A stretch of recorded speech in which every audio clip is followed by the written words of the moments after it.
സ്നേഹയ്ക്ക് നാട്ടിലും ഫേസ്ബുക്കിലുമായി ധാരാളം ഫ്രണ്ട്സുകൾ ഉണ്ടായിരുന്നു. അവൾ യൂട്യൂബിലും ഫേസ്ബുക്കിലും വീഡിയോകൾ ചെയ്തിരുന്നു.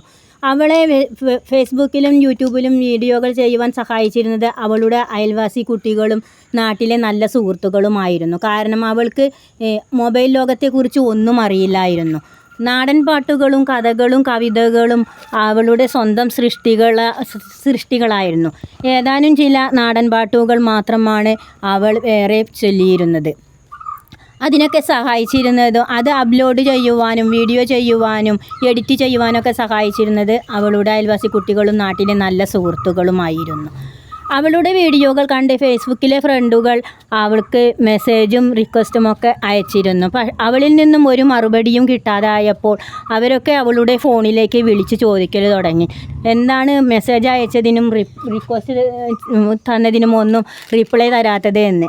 അപ്പോഴൊക്കെ അവരോടൊക്കെ അവൾ പറഞ്ഞു, എനിക്ക് മൊബൈലിനെ കുറിച്ച് ഒന്നും അറിയില്ല, എനിക്ക് മെസ്സേജ് നോക്കാനോ റിപ്ലൈ തരാനോ ഒന്നും അറിയില്ല. എന്നെ കുട്ടികളും നല്ല സുഹൃത്തുക്കളുമാണ് വീഡിയോ ചെയ്യുവാനോ എല്ലാ കാര്യത്തിനും സഹായിക്കുന്നത് എന്ന് അവളോട് പറഞ്ഞു. അതിനുശേഷം അവരൊക്കെ അവളെ വിളിച്ച് നല്ല രീതിയിൽ ഉണ്ടായിരുന്നു.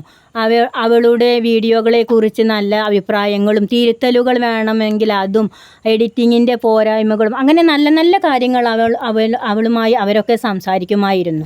അതിനിടയ്ക്ക് രണ്ടു വ്യക്തികളുടെ ഫോൺ കോളുകൾ ശരിയല്ല എന്ന് അവൾക്ക് തോന്നി. അവരുടെ സംസാര രീതി ശരിയല്ല എന്ന് വന്നപ്പോൾ, നന്നല്ലാത്ത രൂപത്തിലുള്ള സംസാരമാണ് എന്ന് അറിഞ്ഞപ്പോൾ അവൾ ആ ഫോൺ കോളുകൾ കട്ട് ചെയ്തു. ആ നമ്പറുകൾ ബ്ലോക്ക് ചെയ്തു. ആ നമ്പറുകൾ ബ്ലോക്ക് ചെയ്യുവാനും അവൾ സമീപിച്ചത് അവളുടെ നല്ല സുഹൃത്തിനെ തന്നെയായിരുന്നു. നാട്ടിലെ നല്ലൊരു സുഹൃത്തിനെ തന്നെയായിരുന്നു. പിന്നീട് അവരുടെ ഫോൺ കോളുകൾ വന്നതുമില്ല. ആ നന്നല്ലാത്ത ഫ്രണ്ട്ഷിപ്പ് അങ്ങനെ ഒഴിവായി പോയി. അങ്ങനെ അവൾ വീഡിയോകളൊക്കെ ചെയ്ത് നല്ല രീതിയിൽ കഴിഞ്ഞുകൂടുകയാണ്. അതിനിടയ്ക്ക് ഒരു ദിവസം ഒരാളുടെ ഫോൺ അവൾക്ക് വന്നു. ആരാണെന്ന് അവൾക്ക് അറിയില്ല. ഒരു അപരിചിതൻ, അതും ഒരു ഫേസ്ബുക്ക് ഫ്രണ്ടായിരുന്നു. അയാൾ ആദ്യമായി വിളിക്കുകയാണ്. അയാൾ വിളിച്ചിട്ട് ചോദിച്ചു, നിങ്ങളുടെ നാട് എവിടെയാണ്, വീട് എവിടെയാണ് എന്നൊക്കെ. അവൾ അതിനൊക്കെ മറുപടി പറഞ്ഞു. എന്തെങ്കിലും വർക്ക് ചെയ്യുന്നുണ്ടോ എന്ന് ചോദിച്ചു. ഇല്ല, ആദ്യം ADSI വർക്ക് ചെയ്തിരുന്നതെന്ന് അവൾ മറുപടി നൽകി. അപ്പോൾ അയാൾ പറഞ്ഞു, നിങ്ങളുടെ മൊബൈൽ എടുത്ത് നോക്കൂ. നിങ്ങൾ എന്താണ് നിങ്ങളുടെ മൊബൈൽ ചെക്ക് ചെയ്യാത്തത്? ഒന്ന് ചെക്ക് ചെയ്ത് നോക്കൂ. അതിൽ നിങ്ങളുടെ ചിത്രം വെച്ച് നന്നല്ലാത്ത പോസ്റ്റുകൾ ഇടുന്നുണ്ട്. നിങ്ങളുടെ ഫേസ്ബുക്ക് ഫ്രണ്ടുകൾ എല്ലാവരും ശരിയല്ല, ചിലരൊന്നൊക്കെ നന്നല്ലാത്ത കൂട്ടുകാരുണ്ട് എന്ന് പറഞ്ഞു. അപ്പോൾ അവൾ പറഞ്ഞു, ചേട്ടാ, എനിക്ക് മൊബൈലിനെ കുറിച്ച് ഒന്നും അറിയില്ല. ഞാനിങ്ങനെ കുട്ടികളുടെ സഹായത്താലാണ്, നാട്ടിലെ നല്ല സുഹൃത്തുക്കളുടെ സഹായത്താലും വീഡിയോ ചെയ്യുന്നതും അപ്ലോഡ് ചെയ്യുന്നതും ഒക്കെ എന്ന് അവൾ പറഞ്ഞു. എനിക്ക് മൊബൈലിൻ്റെ ഒരു ABCDയും അറിയില്ല എന്ന് പറഞ്ഞു. അപ്പോൾ അയാൾ പറഞ്ഞു, നിങ്ങൾ എന്തിനാണ് കോളുകൾ വിളിക്കുമ്പോൾ നിങ്ങൾ എന്തിനാണ് എടുക്കുന്നത് എന്ന് എന്നോട് ചോദിച്ചു. മറ്റുള്ളവർ വീഡിയോ കോളുകൾ വിളിക്കുമ്പോൾ നിങ്ങൾ എന്തിനാണ് എടുക്കുന്നത്? നിങ്ങൾക്ക് എന്താണ് അതിൻ്റെ ആവശ്യം എന്ന് ചോദിച്ചു. അപ്പോൾ അയാളോട് മറുചോദ്യം ചോദിച്ചു, ചേട്ടൻ എന്തിനാണ് ഇപ്പോൾ എനിക്ക് വിളിച്ചത് എന്ന് ചോദിച്ചു. അപ്പോൾ അയാൾ പറഞ്ഞു, ഞാൻ മെസ്സേജ് അയച്ചിട്ടും റിക്വസ്റ്റ് ചെയ്തിട്ടും മറുപടി കണ്ടില്ല, അപ്പോൾ ഒന്ന് വിളിച്ചതാണ് എന്ന് പറഞ്ഞു. അതുതന്നെയാണ് മറ്റുള്ളവരും മറുപടി കാണാഞ്ഞിട്ട് തന്നെയാണ് അവരും എന്നെ വിളിക്കുന്നത്. അതെന്ന് വെച്ച് നന്നല്ലാത്ത ഫ്രണ്ട്ഷിപ്പൊന്നും ഞാൻ എടുക്കാറില്ല. എന്നോട് 2 പേർ നന്നല്ലാത്ത രൂപത്തിൽ സംസാരിച്ചപ്പോൾ അവരുടെ കോളുകൾ ഞാൻ കട്ട് ചെയ്യുകയും ആ നമ്പർ ഞാൻ ബ്ലോക്ക് ചെയ്യുകയും ചെയ്തു. ഞാൻ നല്ല ഫ്രണ്ട്ഷിപ്പുമായി തന്നെയാണ് മുന്നോട്ട് പോകുന്നത് എന്ന് അവൾ മറുപടി പറഞ്ഞു. അപ്പോൾ അയാൾ ചോദിച്ചു, നിങ്ങൾ എന്തിനാണ് മെസ്സഞ്ചർ നോക്കുന്നത് എന്നൊക്കെ. അപ്പോൾ അവൾ പറഞ്ഞു, മെസ്സഞ്ചർ നോക്കുവാനൊന്നും എനിക്ക് അറിയില്ല, ഇനിയിപ്പോൾ അടുത്ത കാലത്താണ് നോക്കി തുടങ്ങിയത് തന്നെ. അതിനൊന്നൊക്കെ എന്താണ് ചേട്ടാ കുഴപ്പം? ഞാൻ നല്ല ഫ്രണ്ട്സുമായിട്ടാണല്ലോ കൂട്ടുകൂടുന്നത് എന്ന് പറഞ്ഞു. അപ്പോൾ അയാൾ ചോദിച്ചു, നിങ്ങളെന്തിനാണ് ഈ വീഡിയോ ചെയ്യുന്നതും നിങ്ങളെന്തിനാ പുറം ലോകം അറിയണമെന്നുണ്ടോ എന്ന് ചോദിച്ചു. അയാൾക്കൊരു ധാർഷ്ട്യത്തോടെയാണ് അയാൾ സംസാരിച്ചത്. അവളെ കുറ്റപ്പെടുത്തിക്കൊണ്ട് അയാൾ വായ തോരാതെ സംസാരിച്ചു കൊണ്ടിരുന്നു. അവൾക്ക് ഒന്നും മറുപടി പറയാൻ അയാൾ സമയം കൊടുത്തില്ല. ഇന്നത്തെ കാലം അങ്ങനെയാണ്. ഒരു പെൺകുട്ടിക്ക് നാട്ടിൽ ഇറങ്ങി നടക്കാൻ പറ്റാത്ത കാലമാണ്. നിങ്ങളെന്താ ഈ ലോകത്തല്ലേ ജീവിക്കുന്നത്? നിങ്ങളുടെ തലയിൽ എന്താ കളിമണ്ണാണോ? എന്നൊക്കെ അയാൾ ചോദിച്ചു. നിങ്ങളെന്താ മന്ദബുദ്ധിയായിട്ട് അഭിനയിക്കുകയാണോ, അതോ നിങ്ങൾ മന്ദബുദ്ധിയാണോ എന്നിങ്ങനെ അയാൾ കുറ്റപ്പെടുത്തലുകളുടെ ഒരു പ്രവാഹം തന്നെയായിരുന്നു അവൾക്കു നേരെ വെച്ചത്. അയാളുടെ പ്രശ്നം വീഡിയോ ചെയ്യുന്നതാണെന്ന് അവൾക്ക് മനസ്സിലായി. അവൾ ചോദിച്ചു, ഞാൻ വീഡിയോ ചെയ്യുന്നത് കൊണ്ട് എന്താണ് ചേട്ടാ കുഴപ്പം?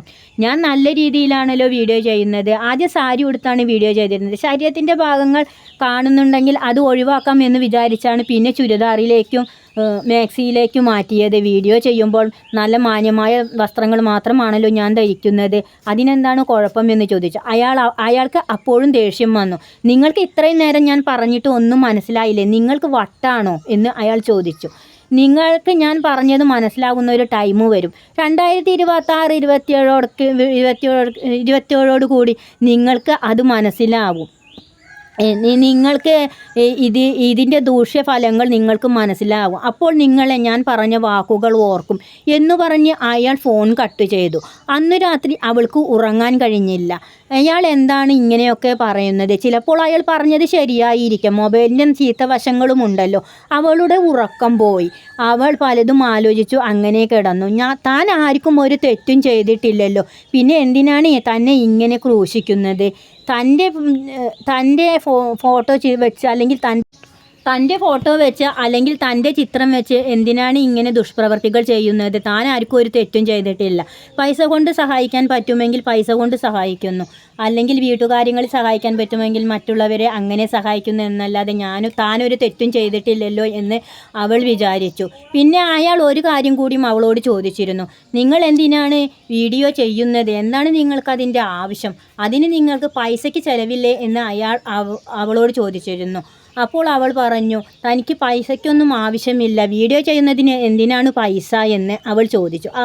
അവൾ മറുപടി പറഞ്ഞു. അപ്പോൾ അയാൾ ചോദിച്ചു, മൊബൈൽ വാങ്ങാൻ നിങ്ങൾക്ക് പൈസ വന്നില്ലേ? അത് റീചാർജ് ചെയ്യാൻ നിങ്ങൾക്ക് പൈസയാകുന്നില്ലേ എന്ന് അയാൾ വീണ്ടും ചോദിച്ചു.